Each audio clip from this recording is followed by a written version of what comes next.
Praise the Lord. Hallelujah. கர்த்தர் நாமத்துக்கு மகிமை உண்டாவதாக. ஜூன் மாதம் 29ஆம் தேதி கர்த்தர் நம்மை நிமித்தமாக அழைத்ததற்கு நன்றியோடு அவரை நாம் ஆராதித்து துதித்து மகிழ்ந்து பாடி அவருடைய வார்த்தைகளை கேட்டு அவருடைய போஜனத்தில் பங்கு கொண்டு கடைசியாக அவருடைய ஆசீர்வாதத்தை பெற்றுக்கொள்ள நாம் அனைவரும் உள்ளத்தின் ஆழத்திலிருந்து அவருடைய ஆலயத்தில் அடியெடுத்து வைக்கும் பொழுது கர்த்தர் உங்களை ஒவ்வொருவரையும் ஆசீர்வதிப்பாராக. அப்படியாக இந்த நாளில் நாம் அனைவரும் உள்ளத்தின் ஆழத்திலிருந்து அவரை நாம் மகிழ்ச்சியோடு நாம் அவரை துதிப்போமாக.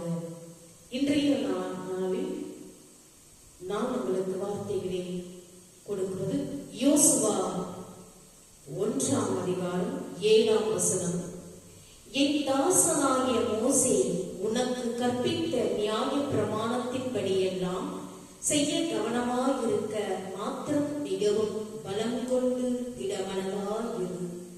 யோசுவாவை படித்து பாருங்கள். யோசுவா 1ஆம் அதிகாரம் 7ஆம் வசனங்கள்.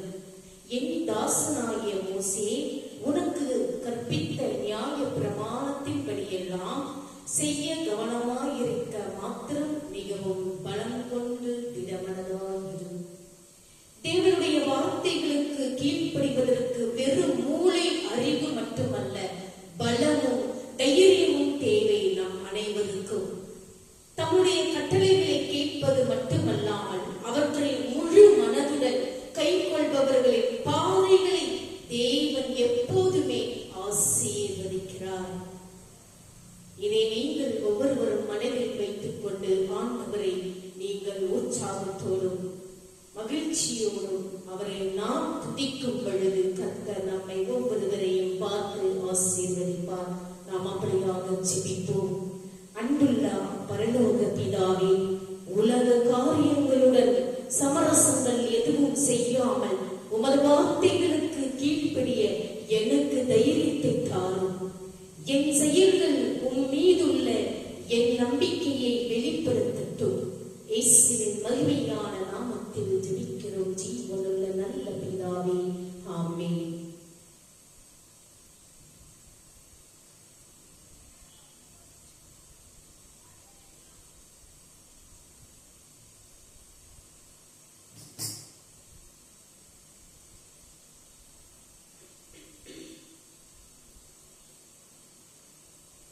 அனைவரும் ஆண்டவரை துதித்து மகிழ்ந்து பாடுவோமாக.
जीवन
இப்பொழுது நாம் அனைவரும் ஆண்டவருடைய வார்த்தையை கடந்து செல்வோம்.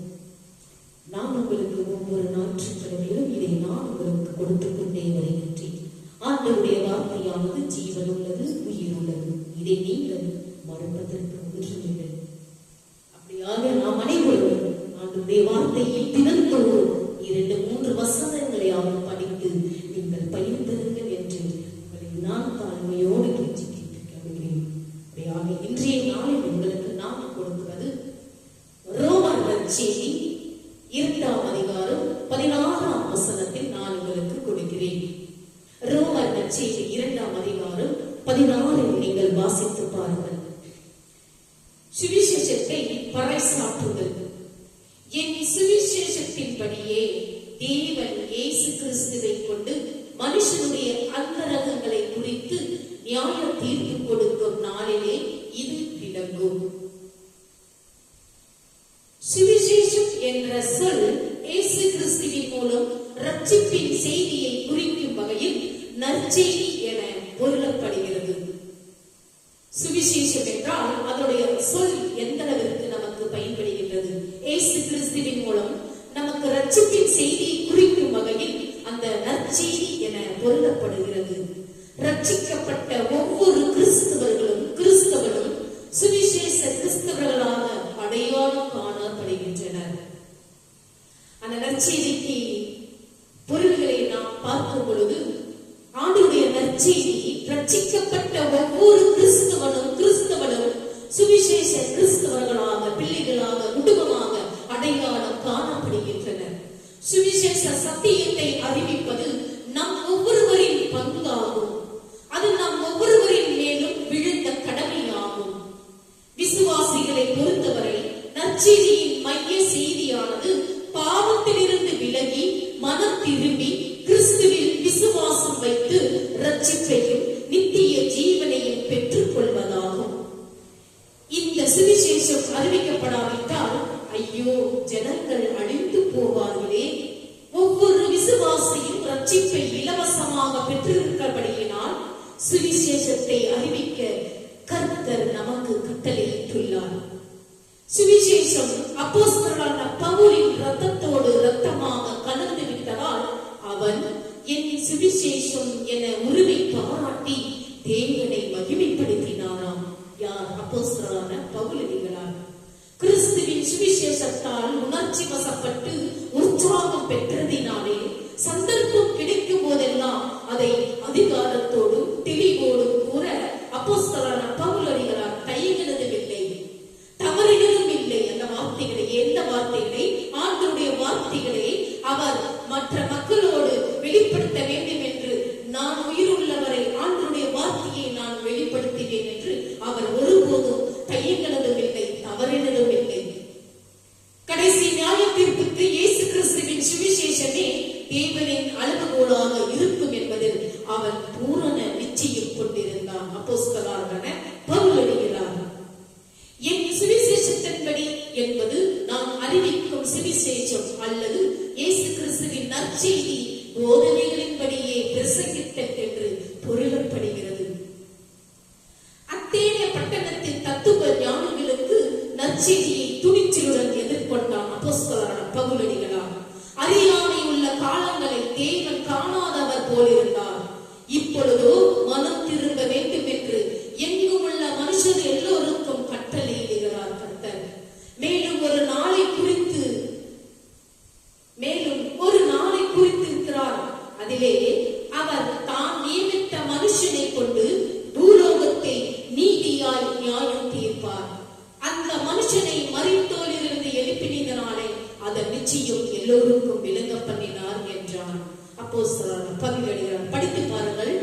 அப்போஸ்தலனான பவுலடிகளார் நற்செய்தி 17ஆம் அதிகாரம் 30-31 வசனத்தை வாசித்து பாருங்கள். தேவனுடைய நியாய தீர்ப்பு சுவிசேஷத்தின்படி இருக்குமாதலால் நாம் மிகுந்த கவனத்துடன் சுவிசேஷத்தின் மேல் விசுவாசம் வைத்து விழிப்புடன் ஜீவிக்க வேண்டும். கிறிஸ்துவுடனே கூட சிலுவையில் அறையப்பட்டேன், ஆயினும் பிழைத்திருக்கிறேன்.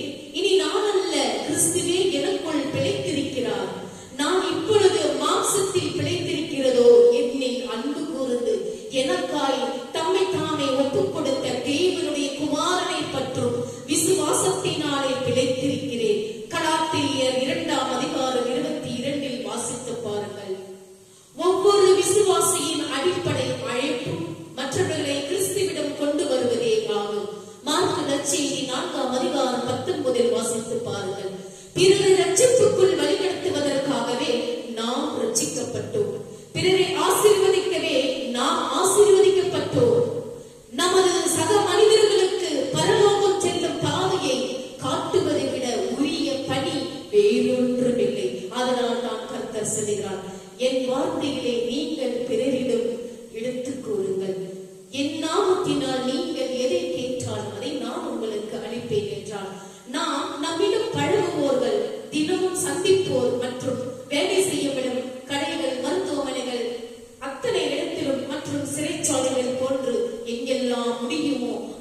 இடமெல்லாம் சென்று அம்மக்களுடன் கிறிஸ்துவின் நற்செய்தியை பகிர்ந்து கொள்வது அவசியம். சுவிசேஷம் அறிவிப்பதில் தயக்கம் மற்றும் பயம் இருக்கக்கூடாது. கிறிஸ்துவையும் அவரது வார்த்தையையும் பகிர்ந்து கொள்ள வைக்கப்படக்கூடாது. இதுதான் ரோமர் நற்செய்தி 1:16 கொடுத்துக் கொண்டிருக்கின்றனர். படித்து பாருங்கள். விபச்சாரமும் பாவமுள்ள இந்த சந்ததியில் என்னை குறித்தும் என் வார்த்தைகளை குறித்தும் எவன் வெட்கப்படுவானோ அவனை குறித்து மனுஷகுமாரனும் தமது பிதாவின் மகிமை பொருந்தவராய் பரிசுத்த தூதர்களோடு கூட வரும்போது வெட்கப்படுவார் என்றார். மார்க்கு நற்செய்தி 8:38 வாசித்து பாருங்கள். அதே வேளையில் ஒருவன் எனக்கு ஊழியம் செய்தால் அவனை பிதாவானவர் கனம் பண்ணுவார். ஆண்டவரை யாரெல்லாம் அவருடைய வார்த்தைகள் எடுத்து உலகம் முழுவதும் யாருக்கெல்லாம் எந்த நேரத்திலும் எந்த இடத்திலும் பகிர்ந்து கொண்டிருக்கின்றார்களோ கர்த்தர் சொல்கிறார், என்னை குறித்து ஒருவன் எவன் ஊழியம் செய்தாரோ அவனை பிதாவானவர் கனம் பண்ணுவார், பரிசுத்த ஆவியானவர் அவனை கனம் பண்ணுவார் என்றார். யோவான் நற்செய்தி 12:26 வாசித்து பாருங்கள். அநேகரை நீதிக்கு உட்படுத்துகிறவர்கள் நட்சத்திரங்களைப் போலவும் என்றென்றைக்கும் உள்ள சதா காலங்களிலும் பிரகாசிப்பார்கள். தானியேலாகமம் 12:3 வாசித்து பாருங்கள். மேய்ப்பன் இல்லாத கோடிக்கணக்கான ஆடுகள் கிறிஸ்துவின் முந்தைக்குள் வந்து சேரும்படி அவர்களுக்காய் இன்றே மன்றாடி செயல்படுவோம் நாம் அனைவரும். மத்தேயு நற்செய்தி 9:36-38 வாசித்து பாருங்கள். யோவான் நற்செய்தி 10:16 வாசித்து பாருங்கள். தேவனுக்கு மகிமை உண்டாவதாக. ஆமென்.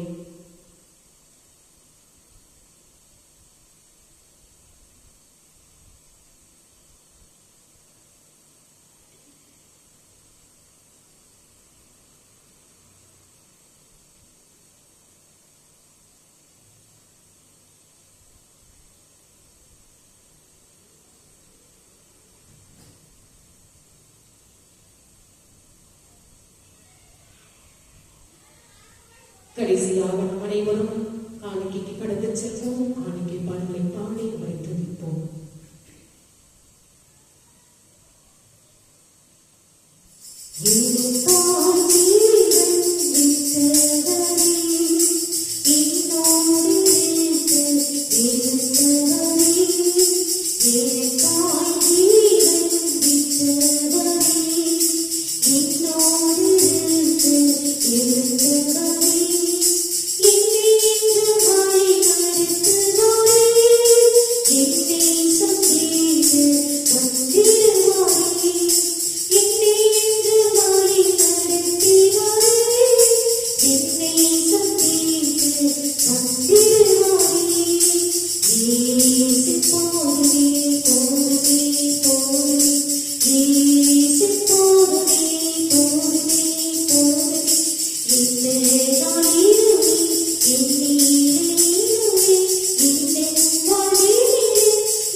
எனக்காய் ஜீவன் விட்டவரே, என்னோடு இருக்க இருந்தவரே, என்னை இன்று வழிநடத்துவாரே, என்னை சந்திக்க வந்திடுவாரே, என்னை இன்று வழிநடத்துவார்,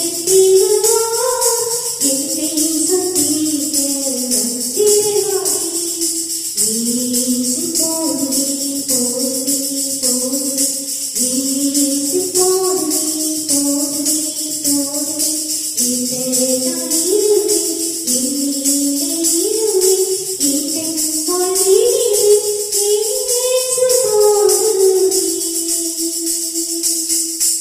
அல்லேலூயா. இப்பொழுது நம் அனைவரும் ஆண்டவருடைய காணிக்கைக்கு கடந்து சென்றோம். நாம் ஆண்டவருடைய காணிக்கையை கொடுக்கும் பொழுது உள்ளத்தின் ஆழத்திலிருந்து அவருக்கு நாம் நன்றியோடு அவரை துதித்து அந்த காணிக்கைகளை நாம் செலுத்த வேண்டும் என்று கர்த்தர் நம்மை விரும்புகிறார். அப்படியாக நம் அனைவரும் காணிக்கைகளை நாம் உள்ளத்தின் ஆழத்திலிருந்து அந்த காணிக்கைகளை நாம் செலுத்த வேண்டும்.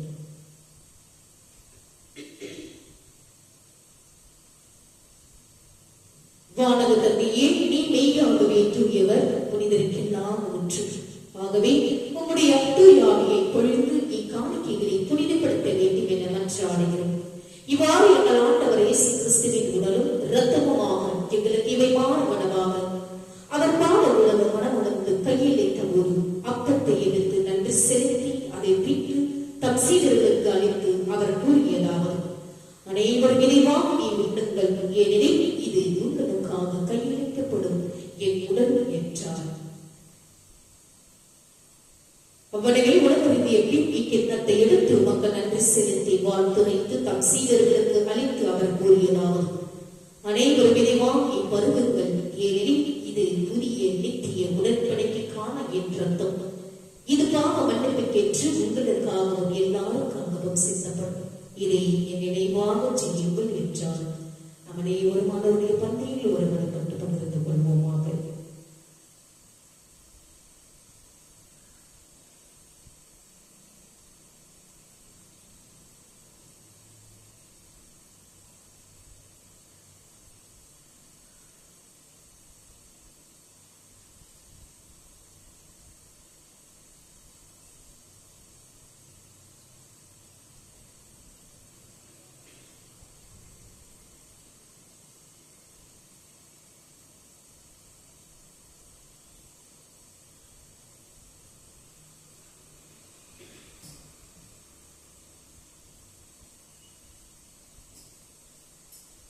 நன்றியோடு அவரை பாடி துதிப்போமாக.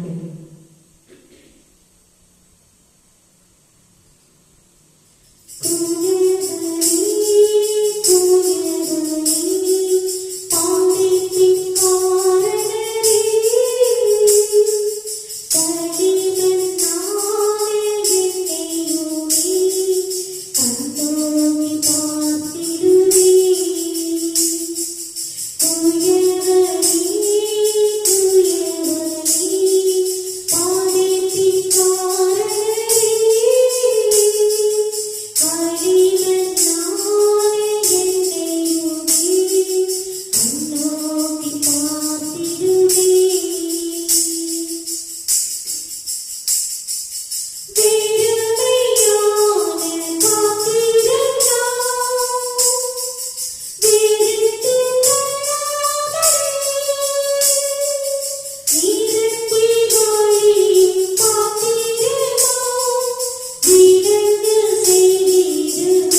இப்பொழுது நாம் அனைவரும் கண்களை மூடி 2 நிமிடம் ஜெபிப்போமாக.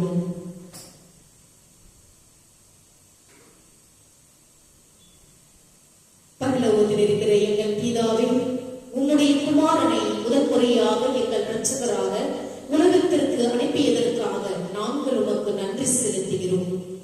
விரைவில் இந்த பூமிக்கு மீண்டும் அவரை அனுப்புவீர் என்பதற்காக நாங்கள் உம்மை போற்றுகிறோம். அந்த மகத்தான நாளை நாங்கள் ஆவலுடன் ஆர்வத்துடனும் எதிர்நோக்குகிறோம். இயேசு கிறிஸ்து மூலம் ரட்சிப்பின் சுவிசேஷத்துக்காகவும் அவரில் எங்களுக்கு இருக்கும் உறுதிக்காகவும் நன்றி செலுத்துகிறோம். விசுவாசிக்கிற யாவருக்கும் ரட்சிப்புக்கான தேவனின் வல்லமையாக பவுலின் சுவிசேஷத்துக்காக நன்றி செலுத்துகிறோம். ஆனால் கர்த்தாவே, கிருபையின் மகிமையான சுவிசேஷத்தின் சத்தியம் சர்க்கரையால் பூசப்பட்டு பாவத்தின் விளைவு புறக்கணிக்கப்பட்டு ரட்சிப்பின் தேவை புறக்கணிக்கப்பட்டு கேலி செய்யப்பட்டு புறக்கணிக்கப்பட்டு குறைக்கப்படும் ஒரு உலகத்தில் நாங்கள் வாழ்கிறோம். உமது மகிமையற்றவர்களாக நாங்கள் காணப்படுகிறோம். என்றும் எங்கள் எண்ணங்களும் செயல்களும் எப்போதும் உமக்கு பிரியமானவைகளை அல்ல என்றும் நாங்கள் ஒப்புக்கொள்கிறோம். உமது சித்தத்திற்கு இசைவான வாழ்க்கையை வாழ எங்களுக்கு பலத்தையும் ஞானத்தையும் தாரும். உமது அன்பையும் கிருபையும் மற்றவர்களிடம் உண்மையாக பிரதிபலிக்க எங்களுக்கு நீர் உதவியிடும். மக்கள் ஒவ்வொரு நாளும் நன்றி செலுத்த எங்களை நாங்கள் ஆர்வத்தோடு பாதத்தில் நாங்கள் அர்ப்பணிக்கின்றோம். இயேசுவின் நாமத்தில் ஜெபிக்கிறோம் எங்கள் ஜீவனுள்ள நல்ல பிதாவே, ஆமென். என் ஆத்துமாவே கர்த்தரை ஸ்தோத்திரி, என் முழு உள்ளமே அவருடைய பரிசுத்த நாமத்தை ஸ்தோத்திரி. என் ஆத்துமாவே கர்த்தரை ஸ்தோத்திரி, அவர் செய்த சகல உபகாரங்களை மறவாதே. நம் அனைவரும் தலைவணங்கி அவருடைய ஆசீர்வாதத்தை பெற்றுக் கொள்வோமாக. நம்முடைய ஆண்டவராகிய இயேசு கிறிஸ்துவின் கிருபையும் பிதாவுடைய அன்பும் பரிசுத்த ஆவியுடைய அன்யோன்யம் ஐக்கியமும் நம்மோடும் நம்முடைய குடும்பத்தோடும் யாரெல்லாம் இந்த யூடியூப் சேனலை பார்த்துக் கொண்டிருக்கின்றார்களோ ஆண்டவருடைய வெளிச்சமானதும் உங்கள் மேலும் உங்கள் குடும்பத்தின் மேலும் பிரகாசமடைந்ததாகவும் ஆண்டவர் வரும் மற்றும் உங்கள் மேல் சந்தோஷம் சமாதானம் என்றென்றும் நிலைத்திருப்பதாக. ஆமென். May God bless you. ஆண்டவர் உங்களை ஒவ்வொருவரையும் ஆசீர்வதிப்பாராக.